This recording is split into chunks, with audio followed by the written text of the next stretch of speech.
नमस्कार मंडळी, मी मानसी सोनवणे आणि आज मी तुमच्यासाठी घेऊन आलेली आहे मुगाच्या डाळींच्या करोड्यांची रेसिपी। तर तुमच्याकडे या करोड्यांना काय म्हणतात हे मला नक्की सांगा। आमच्याकडे या करोडेच म्हणतात। तर आपण यासाठी अर्धा किलो मुगाची डाळ स्वच्छ धुवून आणि भिजत घातलेली होती रात्रभर। त्यानंतर सकाळी उठल्यावर हिला आपण आता मिक्सर जारमध्ये बारीक करून घेणार आहोत। तर बघा, अशा पद्धतीने हे रवण असलं पाहिजे। तुम्हाला जास्त बारीक करायचं असेल तर तुम्ही अजून बारीक करू शकतात, पण जास्त बारीक ही चांगलं लागत नाही। तर अशा पद्धतीने आपण हे वाटून घेतलं मिक्सरमधून। आणि आता यामध्ये आपण लसूण, हिरवी मिरची, जिरं याचं वाटण घालून घेतलं। त्यानंतर चवीनुसार मीठ टाकून घेऊया। त्यानंतर कोथिंबीर थोडी जास्त घातली तरी चालेल। त्यानंतर मिक्स करून घ्यायचं आहे आणि असं मिक्स करायचं, एकदम फेटून फेटून मिक्स करायचं, जेणेकरून हे जे करोडे आपण टाकणार आहोत हे हलके फुलके झाले पाहिजेत। तर बघा, अशा पद्धतीने आपल्याला एकाच दिशेने मिक्स करत घ्यायचं आहे। त्यानंतर एका प्लास्टिकच्या शीटवर आपल्याला हे करोडे टाकून घ्यायचे आहेत। आपण भजी जशी टाकतो ना, अगदी तसेच आपल्याला हे करोडे टाकून घ्यायचे आहेत।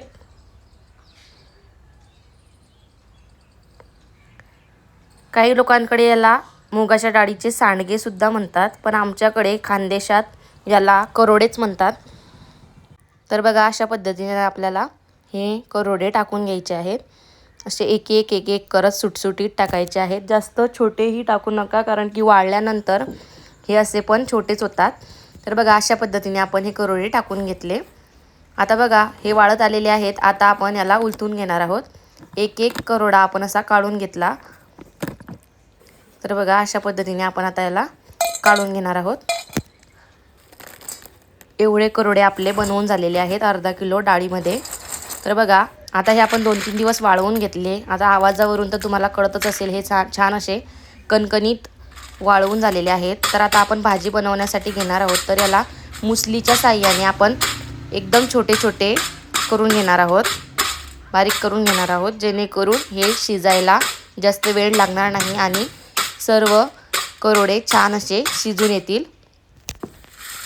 तर बघा, अशा पद्धतीने आपण याला बारीक करून घेतलं। आता कढईमध्ये आपल्याला तेल टाकून घ्यायचं आहे। तेल एकदम कमी टाकू नका, 3 ते 4 पळ्या टाका, कारण की आपल्याला कांदा यामध्ये जास्त घालायचा असतो। जास्त कांदा घातला की याची चव छान लागते, म्हणून इथे आपण 3 ते 4 पळ्या तेल इथे टाकून घेतलेलं आहे।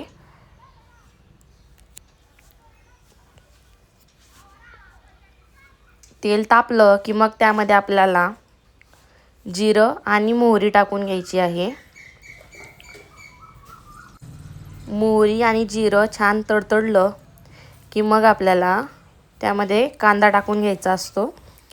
कांदा तुम्ही मोठमोठ्या आकाराचे 2 ते 3 किंवा 3 ते 4 मीडियम आकाराचे कांदे घेऊन बारीक कापून घ्यायचे आहेत। तर बघा, इथे आपली मोहरी तडतडली छान। तर यामध्ये आपण आता कांदा टाकणार आहोत। तर बघा, इथे मी कांद्याची क्वांटिटी जास्त प्रमाणात घेतली आहे, कारण की यामध्ये कांदा जेवढा जास्त असेल तेवढी भाजी छान लागते। तर आता कांदा टाकल्यानंतर याला आपण छान असा 2 ते 3 मिनिट परतून घेणार आहोत।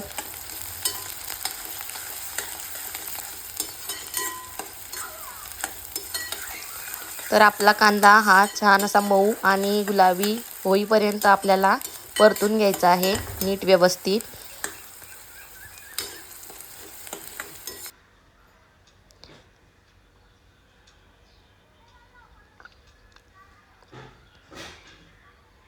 तुम्ही करतात की नाही मुगाच्या डाळीचे करोडे हे मला कॉमेंटमध्ये नक्की सांगा आणि माझ्या चॅनलवर लाईक, शेअर, सबस्क्राईब करायला विसरू नका।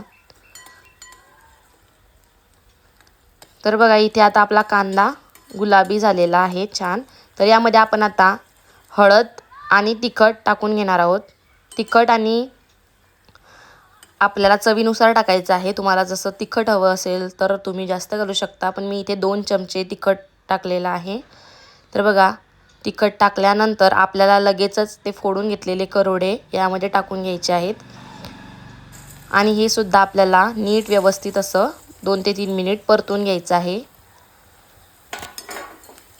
तर बघा करोड्यांच्या क्वांटिटीपेक्षा आपण कांद्याची क्वांटिटी जास्त वापरली आहे, कारण की त्यामुळे टेस्ट छान येते।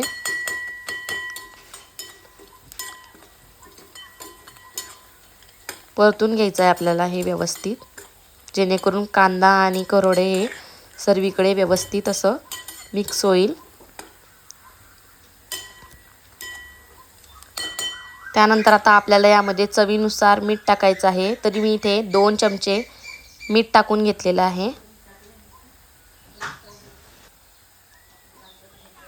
आता हे व्यवस्थित मिक्स करून घ्यायचं आहे आपल्याला।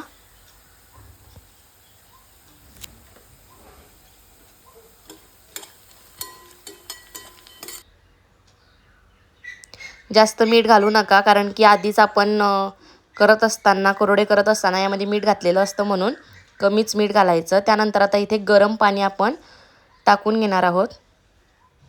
थंड पाण्याने शिजायला वेळ लागेल आणि शिजणार सुद्धा नाही लवकर आणि व्यवस्थित होणार नाही एवढं, म्हणून आपण कोमट केलेलं किंवा गरम केलेलं पाणी यामध्ये टाकून घेतलेलं होतं।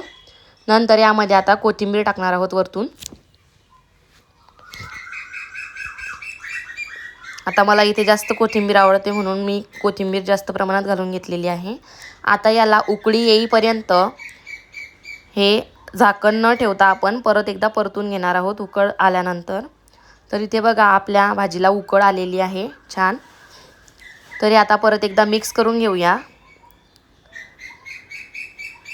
गॅस फुलच ठेवायचा आहे आपल्याला उकळी येईपर्यंत। आणि आता यामध्ये थोडंसं अजून पाणी टाकून घेतलं मी, कमी झालेलं होतं म्हणून। आणि आता मिक्स करून याच्यावर आपण आता झाकण ठेवून 5 ते 10 मिनिट ही भाजी कमी गॅसवर शिजण्यासाठी ठेवणार आहोत।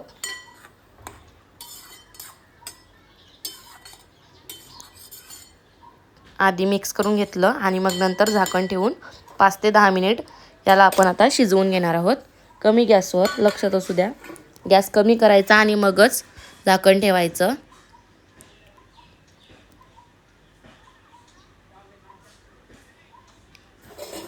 तर बघा एकदा आपण उघडून बघणार आहोत, तर इथे पाणी आपल्या भाजीतलं कमी झालेलं आहे आणि तेल तेल दिसत आहे। तर याला आपण परत एकदा मिक्स करून बघायचं आणि करोडा आपला शिजला की नाही हे बघून घ्यायचं। आणि आता यावर परत आपण कोथिंबीर टाकलेली आहे। आता झाकण ठेवून गॅस बंद करायचा आणि राहिलेलं वाफेने शिजून जाईल। तर बघा इथे आपली करोड्यांची भाजी बनवून तयार आहे। आंब्याच्या रसासोबत तुम्ही ही करोड्यांची भाजी खाऊ शकता। खानदेशात तर असेच खातात। धन्यवाद।